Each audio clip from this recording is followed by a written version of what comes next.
Hi guys, so today we're going over chapter 2, which covers the transmission fundamentals of a wireless communications network.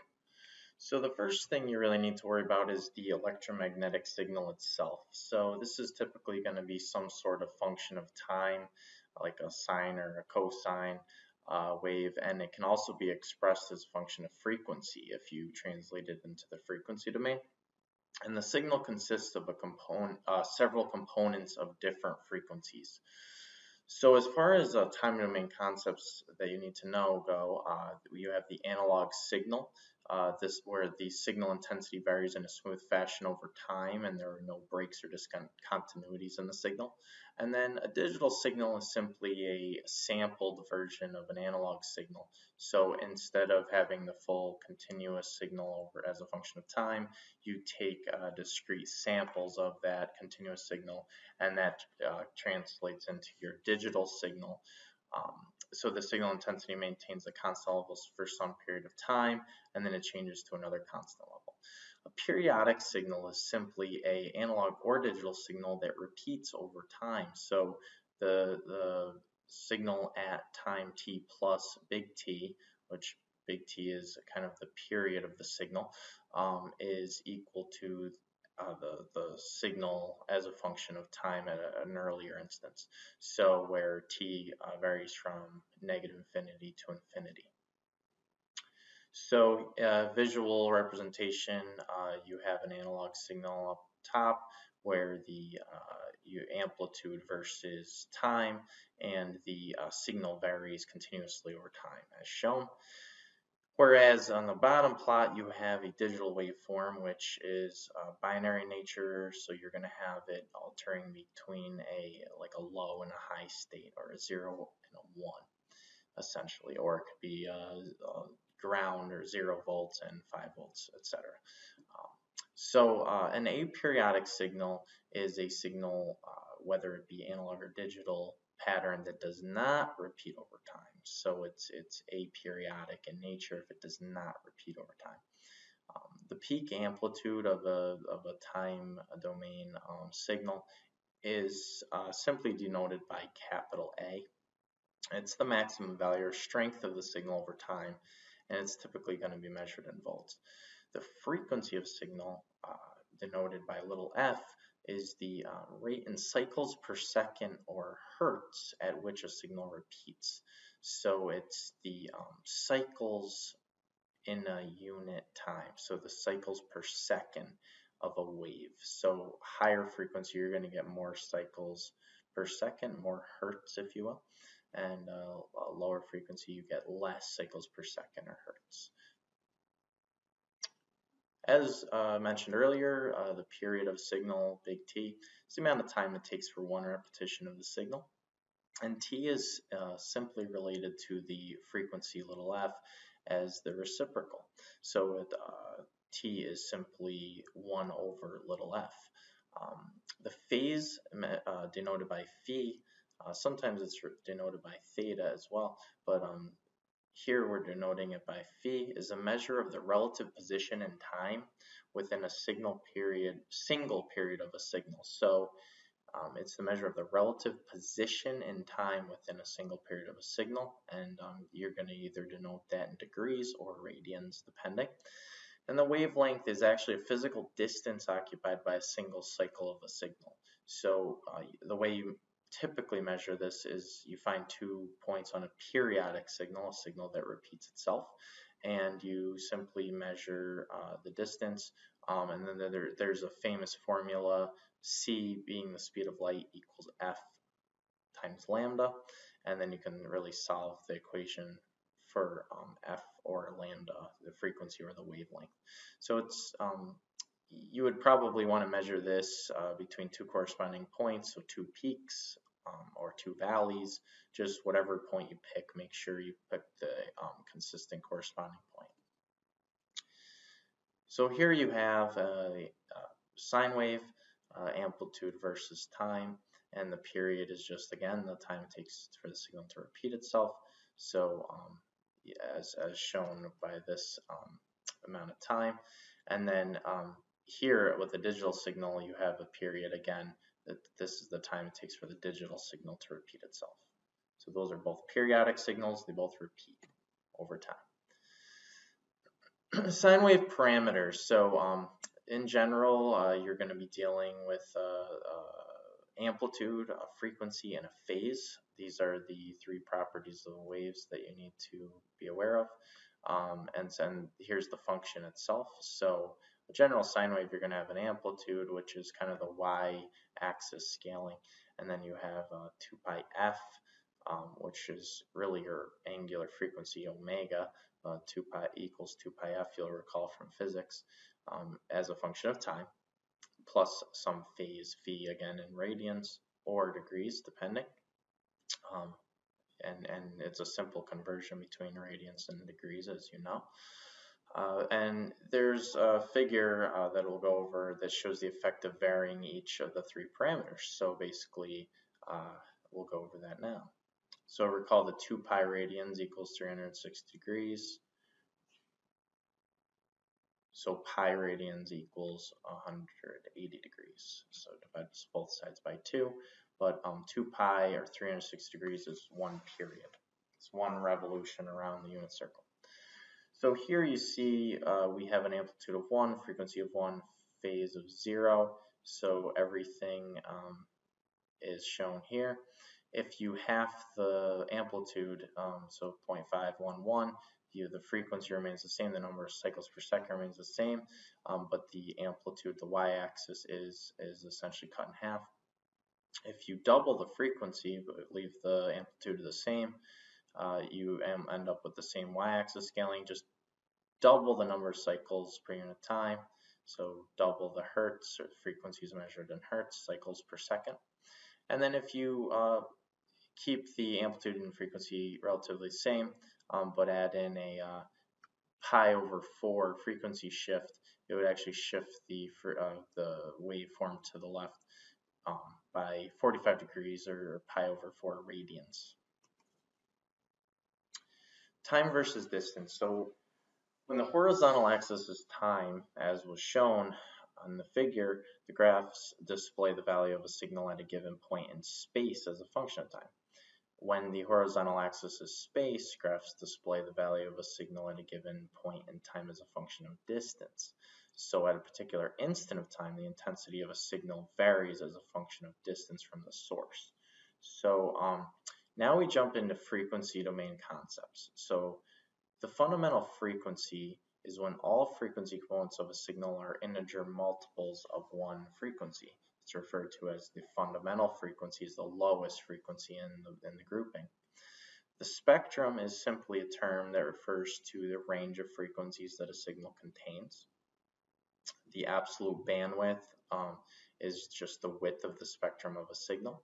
And the effective bandwidth, and this is what we refer to colloquially as just bandwidth, is the narrow band of frequencies that most of the signal's energy is contained within. And the reason they say most is because as you'll see with frequency modulation, there's actually an infinite amount of bandwidth that's occupied, but 99% of the energy is actually occupied within the first few harmonics.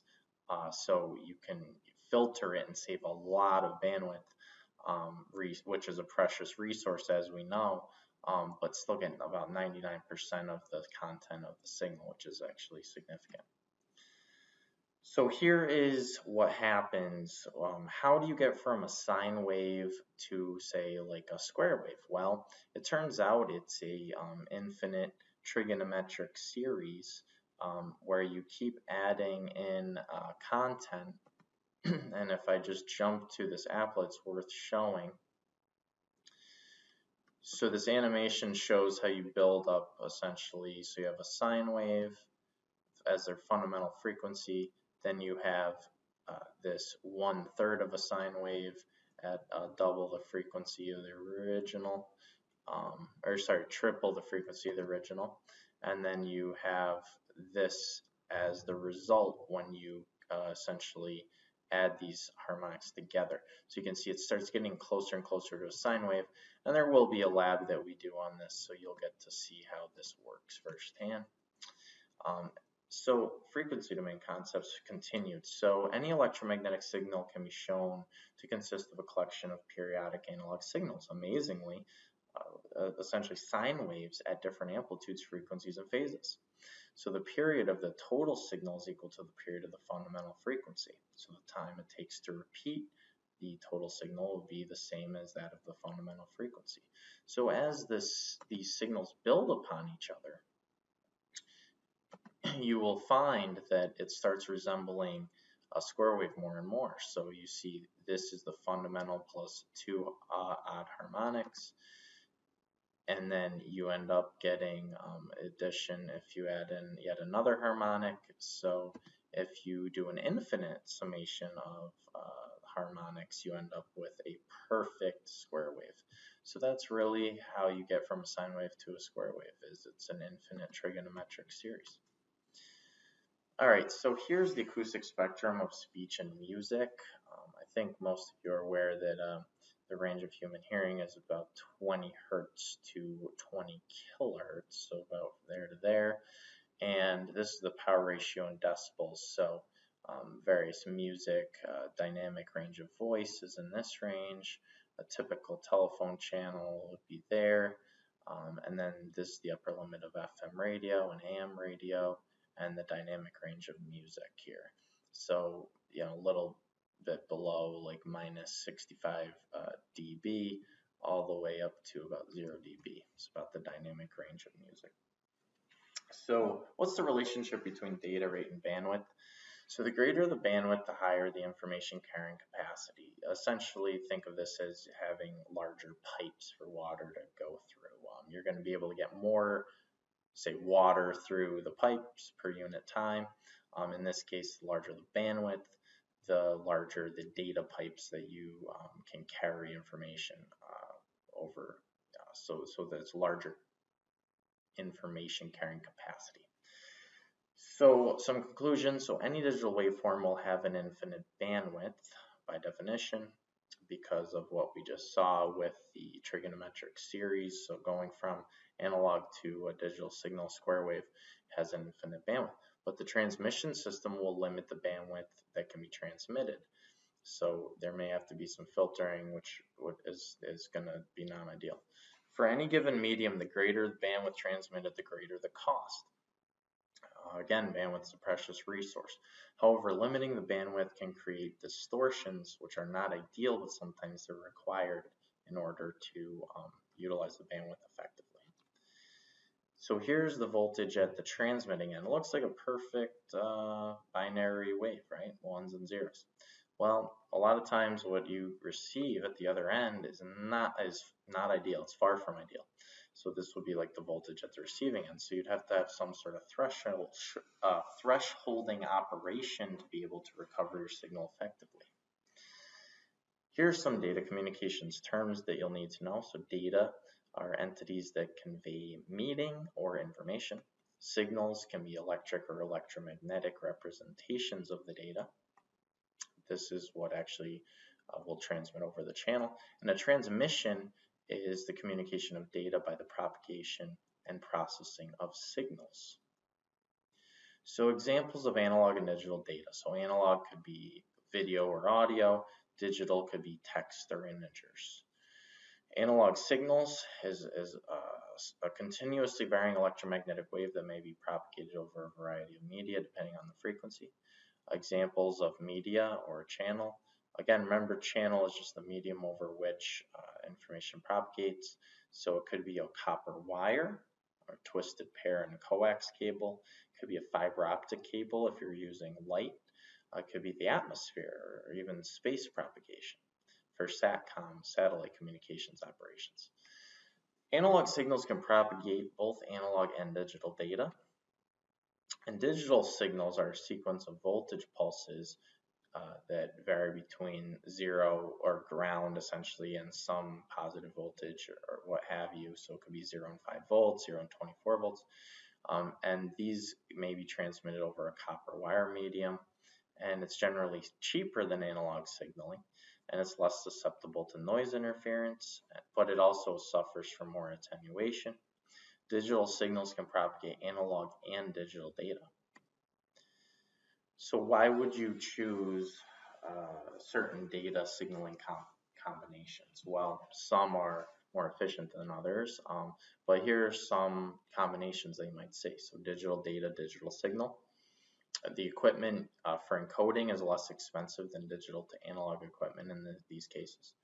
Uh, where would you use an analog data and digital signal? Well, conversion permits the use of modern digital transmission switching equipment, which is a useful application. Digital data analog signal. Some transmission media will only propagate analog signals, and examples include optical fiber and satellite, because when over optical, it's got to be analog because light is analog in nature. Analog data, analog signal, the analog data is easily converted to an analog signal. So here are some examples of each. So kind of working toward the end of what we just discussed, basically if I jump to the animation, I'm not sure. So basically in this case, analog data, voice sound waves, analog signal, it reduces the spectrum to 300 to 3400 hertz, converts pulses to analog signals. So this digital, that's what a modem does. So the telephone does this, analog data to analog signal, and then the modem basically converts digital data to analog signals, whereas down here, basically an analog signal is converted to a digital signal through a codec, and the digital data is converted to a digital signal via a digital transceiver. So it has to be reformatted to improve communication.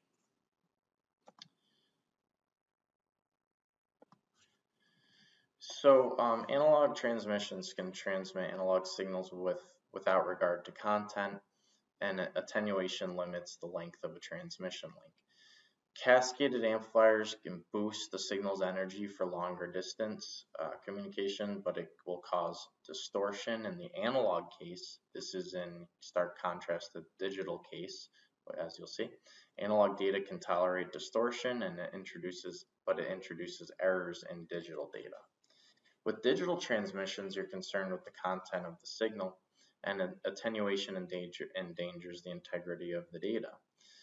So what you have to do with digital signals is to use repeaters over certain distances to actually, repeaters with thresholding to actually regenerate the signal and then retransmit the signal. So analog signal carrying digital data, retransmission device recovers the digital data from the analog signal and generates a new clean analog signal. So this is actually a concept known as regeneration. So about channel capacity, so impairments such as noise limit the data rate that can be achieved. For digital data, to what extent do the impairments limit the data rate? And channel capacity is the maximum rate at which data can be transmitted over a given communication path or channel under given conditions. So think of capacity of a room or capacity of a gymnasium. It's the maximum number of people that could ever be in there, right? So that's what channel capacity is, a maximum rate that could be theoretically transmitted over a communication path or channel under given conditions. Here's a nice little animation for you. So you have, in this case, digital signal, so data, zeros and ones essentially. You have noise that could couple in through the communications channel itself, that's external noise, or the receiver, that's internal Johnson or additive white Gaussian noise. They all mean the same thing. So as you add the signal to the noise, you end up with some spots where you sample periodically, and you can see that the noise, especially here, corrupted the signal so that there was some bits received in error. So there was a larger spike here and a larger spike here, which ended up causing bit errors.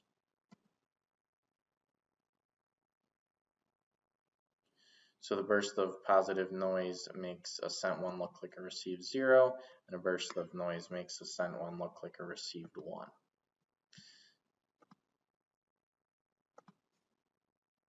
So concepts related to channel capacity are data rate, so the rate at which data can be communicated, that's generally measured in bits per second. And bandwidth, the bandwidth of the transmitted signal is constrained by the transmitter and the nature of the transmission medium or channel, so the bandwidth is measured in hertz. And the noise is the average level of noise over the communications path. And also the error rate is the rate at which errors occur. So if you transmit a 1 and receive a 0, or transmit a 0 and receive a 1. The Nyquist bandwidth for binary signals, you'll get two voltage levels. So C equals 2B, and where B is the bandwidth and C is the capacity. And with multi-level signaling, the capacity is 2B log 2 of M, where M is the number of discrete signal or voltage levels. The signal to noise ratio is a very important figure of merit in a communication system. It's the ratio of the power in a signal to the power contained in the noise that's present at a particular point in the transmission. It's typically measured at the receiver, and the signal to noise ratio SNR or S/N all mean the same thing. In decibels is measured as 10 log base 10 of the signal power over the noise power. So a high SNR mean is a good thing. It means a high quality signal, whereas a low number, a lower SNR is a bad thing. But a low number of required intermediate repeaters is what you would need if you have a high SNR, which is a good thing. Again, less resources to achieve a desired result or a successful transmission. So the signal to noise ratio sets the upper bound on the achievable data rate. As you can see here, there's this famous formula called the Shannon capacity formula, and that's a formula for the capacity is equal to the bandwidth, B, log 2 of 1 plus your SNR, and that's your linear SNR, that's not your dB SNR. So if you plug in your dB, it'll be wrong. Make sure that's a linear SNR, your actual number. And it's a ratio, so it's unitless. It's a signal power, like PS, to PN. So PS over PN is your SNR. It represents the theoretical maximum that can be achieved. In practice, only much lower data rates are achieved than your capacity. So the formula assumes white noise or thermal noise, also known as Johnson noise or additive white Gaussian noise. I don't know why they have so many different names for the same thing, but this is your noise that's experienced in the receiver. Impulse noise is not accounted for, which is a type of external noise. It's noise introduced over the channel. And then attenuation, distortion, or delay is also not accounted for in this formula. So here's an example of Nyquist and Shannon formulation. So the spectrum of a channel between 3 and 4 megahertz, so that's a bandwidth of 1 megahertz right off the bat, and your SNR is given as 24 dB. So in order to unwrap the dB, you have to take into account that that's 10 log base 10 of your linear SNR. So you basically divide both sides by 10 and then raise this 10 to the power of 2.4, and that should unwrap your SNR. So 10 to the 2.4 power gives you 251. Using Shannon's formula, now you can plug in your linear SNR and get your, so that's your bandwidth B, 10 to the 6th, because 1 megahertz is 10 to the 6th, times log base 2 of 1 plus 251, which is log base 2 of 252, which is approximately 8 megabits per second. So 8 million bits per second can be transmitted theoretically over that channel. How many signaling levels would be required? Well, you can use that signaling levels formula. So it would be 8 times 10 to the 6th equals 2 times 10 to the 6th, 2 times the B times log 2 of base M. Again, divide over, so 8 over 2 is 4, the 10 to the 6th cancels, and then 2 to what power? 2 to the 4th power gives you 16, and that basically unwraps it, so M equals 16. So classifications of various transmission media. So the transmission medium is just your channel. It's the physical path between the transmitter and receiver. It could be air, could be water, could be optical fiber, could be copper, coax, etc. Guided media is really when waves are guided along a solid media. So this is really your copper twisted pair, your coax, or your optical fiber, your guided media. Although it is technically still a channel, but if we're going to be strict about it, your wired communication is guided media, guided channel. Unguided media provides means of transmission but does not guide the electromagnetic signals and is usually referred to as wireless transmission. So this is in the atmosphere or outer space, etc. So unguided media, transmission and reception are achieved by means of an antenna, and configurations for wireless transmission can be directional, meaning they go in a certain direction more than another, or omnidirectional, meaning they go equally in all directions. The frequency in hertz, here we have ELF ranging up all the way to EHF, so extremely low frequency, all the way up to extremely high frequency, and different spectrum-dependent systems operate in different bands. So typically power telephone, musical instruments operate down in these bands, ELF through VLF. AM radio operates up here in upper part of LF through HF, and then you have FM and TV, VHF, UHF famously, and then you have infrared lasers up in here and optical fiber all the way up here. So just make sure you have a little bit of a grasp on that. General frequency ranges, so microwave frequency ranges from 1 gigahertz to 40 gigahertz. These can actually be directional in nature, and they're suitable for point-to-point transmissions and used for SATCOM or satellite communications. Radio frequency ranges go from 30 megahertz all the way up to 1 gigahertz and are suitable for omnidirectional applications. Infrared frequency ranges go from roughly 3 times 10 to the 11th to 2 times 10 to the 14th hertz and are useful in local point-to-point, multi-point applications within confined areas. So description of the common microwave antenna, we've all seen the parabolic dish, large, 3 meters in diameter. It's fixed rigidly and focuses a narrow beam.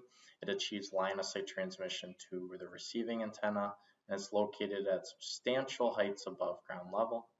The applications can include long-haul telecommunication services and short point-to-point links between buildings. The satellite microwave. So the description of the communication satellite, you have microwave relay station, which is used to link 2 or more ground-based microwave transmitter receivers and receives transmissions on one frequency band. The uplink amplifies or repeats the signal and then transmits it on another frequency, which is known as your downlink. Applications for satellite microwave include television distribution, long-distance telephone transmission, and private business networks. Broadcast radio. So a description of broadcast radio antennas, they can be radiate equally in all directions, as an omnidirectional antenna does. The antennas are not required to be dish-shaped, and antennas need not be rigidly mounted to a precise alignment. Applications include broadcast radio, VHF and part of the UHF band, 30 megahertz to 1 gigahertz, and covers FM radio and UHF and VHF television. Multiplexing is an interesting concept where you can carry multiple signals on a single medium. It uses the bandwidth more efficiently. So it's the capacity of transmission medium usually exceeds the capacity required for transmission of a single signal. So multiplexing allows you to lump multiple signals together, and then you can separate them out at the receiver.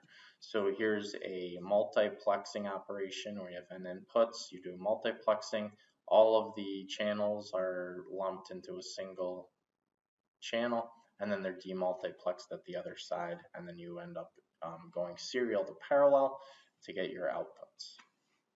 So why use multiplexing? The cost per kilobit per second of transmission facility declines with an increase in the data rate. And you also get the cost of transmission and receiving equipment declines with increased data rates, so that's kind of a win-win. And also most individual data communications devices require relatively modest data support. Multiplexing techniques. So FDM, frequency division multiplexing, takes advantage of the fact that the useful bandwidth of the medium exceeds the required bandwidth of a given signal.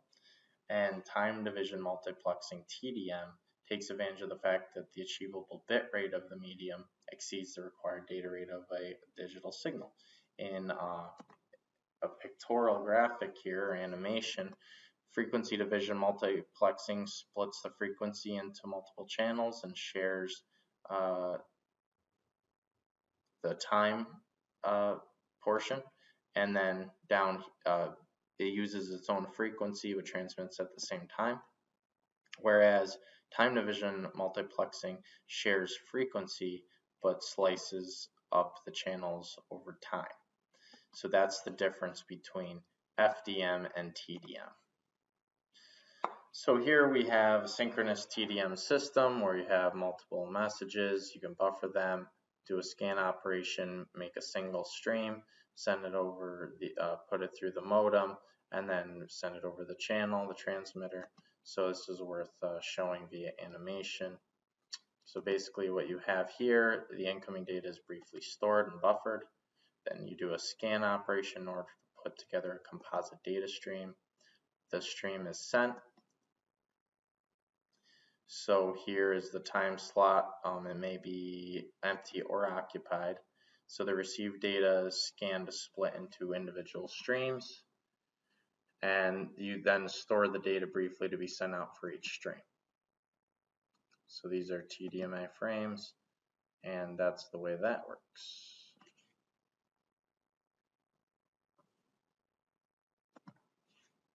Okay, and that's all for this lecture. Thank you very much.